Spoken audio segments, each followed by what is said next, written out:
This is a short demonstration of how the Exile sales system works. So you start by launching it. Okay, the first screen you see is the sign in button. So you sign in. You can use any of your personal email accounts or company accounts to be able to access the system.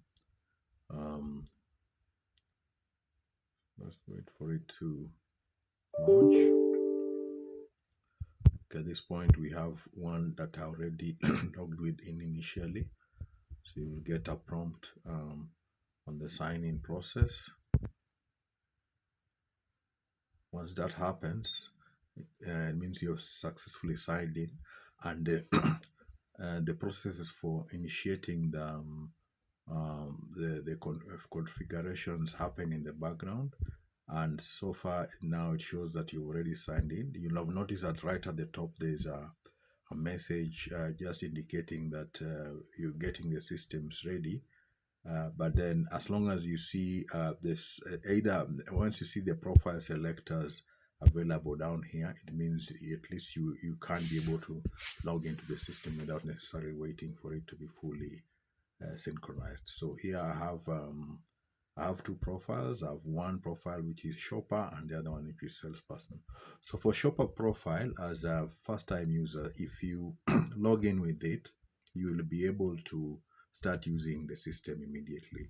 But for the salesperson profile, you will be able to use the system, but after a maximum of 24 hours, because once we receive your request, then we'll give you access, we'll configure your account to be able to operate as a salesperson in any of the entities that you will have selected. Now, for the first time user, you will notice that this particular screen will not come in by default, but you will have the sign up button right at the bottom here. So once you click sign up, you simply select the country of where you're actually based, and then which industry you're targeting, and then followed by which particular company you want to subscribe as either a shopper or a salesperson. Okay, then you submit your sign up request. Okay, so since we already have ones that I had already signed up for, we simply go into the login option. You'll get the user consent, which you can accept. And then this message will appear, which just says the same thing I was mentioning earlier in terms of subscribing as a shopper or as a salesperson. So if you have any further information, you can contact us via the email address indicated in this message. So you click I understand and move to the next step. So at this stage, we'll wait for the initial synchronization, because the initial synchronization has to take place before you can start using the system. So you'll get relevant messages when you sign in, showing you what you need to do, what you're able to do while the system is still syncing. So just to demonstrate, if we were to go to say the sales order screen, you will notice the same message. Everything will be visible, but the action buttons will be disabled, such as adding an order, like order line there is disabled, and so many others. Same applies to other screens. So if we go back to the home page, you will notice that already the background jobs are the ones currently running. So the core jobs have already finished, and that's why you're able to see your name as a user, and the sales summary information starts appearing down there. Now, this being a sales system, we expect, of course, a list of customers to be there. So you'll have, since I've logged in as a shopper, you'll only see me as only one person, the person who has logged in as shopper. Those are the customer details that will appear. For products, all products that have been assigned to this particular shopper profile will appear on this particular screen. So you notice some screens have a play video option. If say there is a particular video that is relevant to that product, then you'll have the play video button enabled. For cases where there's no video enabled at the back end, you will not see the play video icon. Similarly, we have the social media handles that would appear. So the ones that are appearing have corresponding social media links that have been associated with the product. So when you click the button, then it will take you to that particular feed for you to view details about that product. So same applies to all other. Similarly, for images, you will see an image against each of the products where available. If there is no image that you've uploaded the background, then at the backend, then you'll not be able to see any images here. So we go back now to sales order. So sales order now, at this point, you're able to create a sales order. Now you will notice that I have a product screen here. So I'm able to type. Okay, I'm able to type, or I'm able to select based on what I prefer to do. Okay, so in this case, I've just selected the first item. The quantity here shows, the quantity feed, of course, now allows me to enter what the number of items I want. So I've entered 2, and then I add that as a line. Okay, so automatically it adds a line order, and it shows summaries of that particular order all the way to down. Now, assuming, say, you wanted to buy another item, I'll simply go here, I'll erase that, and I'll be presented with additional items here. And as I said, if you can either type on the box, so here I'm looking for spark plugs, I'll just select spark plugs once it appears, select 2 items, and then add. So you'll have now 2 items listed there, totaling to 4 shillings. Of course, the prices are fictitious, but you can always put realistic one. Assuming those are the only items I want to order, then I can submit. So I've submitted the order, and now the order is ready for me to process payment. So I'll click on process payment.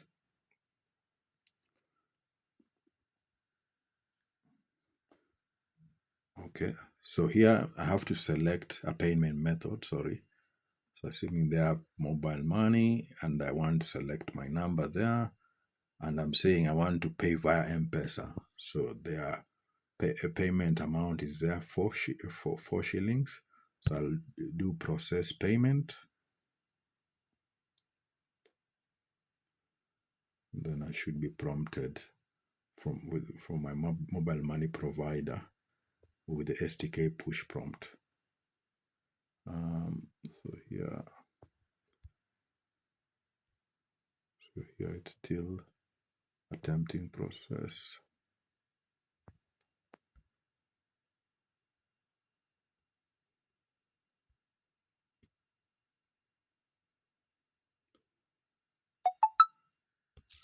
Okay, so I've entered the PIN. Once I enter the PIN, now I can, once I see my message coming through from my provider, then it means the payment has been made successful. So I can click OK. And then briefly it tries to retrieve, it connects with the service provider, and indeed it confirms that the payment has gone through. So here it has taken me to the summary of the page, and here it shows the payment has been confirmed and accepted, right? So that is how a shopper's experience would appear. So if you go back to the screen, you go to feedback screen, and the feedback screen, you can be able to provide feedback for a particular, either a specific order or just a general feedback. So you could select product quality, select, say, that particular order, let's say feedback, the experience was smooth. Okay, so that one then you submit your feedback. So if your link is on, it's gonna it's gonna immediately sync the feedback to the to the backend, and you will either receive you will definitely receive feedback from the support team. Now, they at the moment have switched off the Gen AI capability, where you can get automatic responses from the backend server based on the training that you've done to the model. And now, if you as an end user you're satisfied with the feedback coming from the backend, you can always click satisfied. If there is no response, you can always do a follow up. So assuming here you say kindly acknowledge, yeah, just as an example. You can always do that, then you click reply. So it goes back to the server, and of course they'll see that you're making a follow-up, um, and then respond accordingly. So assuming here we are satisfied with the response, I'll click satisfied, and then I'll confirm that I'm actually satisfied. Yeah, and then at this point I can rate the experience for support. So I'll say the experience was a 5, and then great job. Great job. Then I submit rating. Okay. And the case is closed for that particular feedback. So I think that is the experience for shopper. There's just a slight difference for salesperson. Everything else would remain the same, except that for when you come to the salesperson experience, you will notice that there are more tabs when it comes to the sales experience. And I'll just show you quickly. We don't need to wait for the sync process to continue. You'll notice that for the shopper, you have order, and then you have shipping process as the extra, this extra tab, because for a salesperson, the salesperson is also in charge of just managing the transition from order processing to shipping to payments and to the final delivery acknowledgement. So those are the main differences there. So here, just to illustrate, I'll take the customer, one customer that we've been assigned to this salesperson, and we have 2 products. We say we have brake pads there, and we can sell 3 items the same. When we add a line, okay. And then again, we can say we want a different item. We'll check spark plugs. Spark plugs are like, let's take 10. Okay. 10. 10 spark plugs. 10 spark plugs, add. And they're added there. And the totals appear there. Okay. Then you submit order. Once you submit order, then you can now move to confirming the order. So the process of confirming order is where basically the stocks get allocated after you've submitted. So when you do the submission, just ensures that the items are available. But when you confirm order, it means now you've allocated the ordered stocks. That's the main difference there. Now at this point, you are ready to ship order. So you click ship order. It automatically takes you to the payment screen where you need to process payment. Again, let's do the mobile money bit. So we are paying the full amount. So we just do pay. While that is processing, the system also allows you to be able to make partial payments. And the partial payments, you can also mix the payment methods. You can choose to pay with cash, and part of it also with the mobile money. Right. So there we click OK for the transaction.